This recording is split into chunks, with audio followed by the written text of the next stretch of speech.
এই দুদিনে একটা কেস তোরা জোগাড় করে আনতে পারলি না? আমার মতো এমন একজন ঝানু গোয়েন্দার এমন সব বড় অ্যাসিস্ট্যান্ট হলে চলে? কি করব? ওই ময়না পাখি কেসটার পর তুমি তো ঘোষণা করেই দিয়েছো যে বড় বড় চুরি ডাকাতির কেস ছাড়া তুমি ছোটখাটো কোনো কেস হাতেই নেবে না, তাই তো? তা বলে এমন হাত গুটিয়ে বসে থাকলে তো চলবে না। তাহলে আমরা কি করব? গলতপুরে একটাও বড় সড়ো চুরি হচ্ছে না। ছোটখাটো ছিচকে চোরগুলোকে ওই দারোগা বলহরিবাবুই ধরে ফেলছে। তা বলে এমন ভাবে বসে থাকলে আমার নাম খারাপ হয়ে যাবে। দরকার হলে বড় সড়ো চুরি করাতে হবে, তারপর সেই কেস সলভ করতে হবে, বুঝলি? মানে এখানেই তোদের এই লিডার গুলটে গুহর আসল খেল রে। এই তল্লাটের সবচেয়ে বড় ছেচকে চোরকে বল দেখে। লাকাই চোর।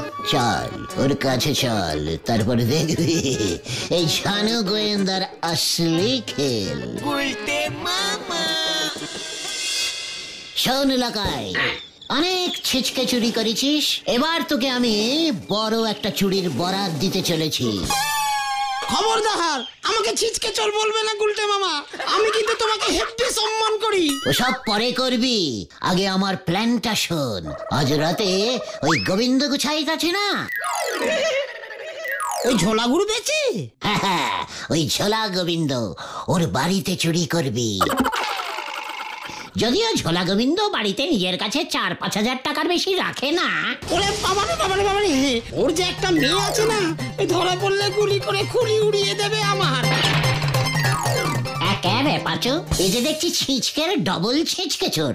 শোন, অত ভয় পাস না, তুই পা টিপে টিপে ঝোলা গোবিন্দর বাড়িতে ঢুকবি, যদি টাকা হাতাতে পারিস হাতাবি, তারপর তোর এক পাটি জুতো ওখানে খুলে রেখে পালাবি। কেন এক পাটি জুতো ওর বাড়িতে খুলে রেখে আসবো কেন? পয়সা দিয়ে কেনা জুতো আমার। ওরে গাধা, কুলু কুলু। বলছিলাম যে ওটা না ক্লু হবে গুলটে মামা। ওই একই হলো, আমি বাংলায় বলছি, লকাই ইংরেজি বোঝে না। এরপর তো এই ঝানু গোয়েন্দার আবির্ভাব হবে ওই ঝোলা গোবিন্দর বাড়িতে।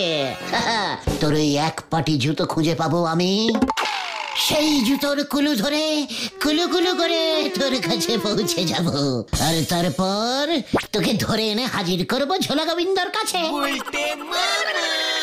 জয় গুরু, জয় গুলটে মামার জয়। কি প্ল্যান ফেলেছো গুরু?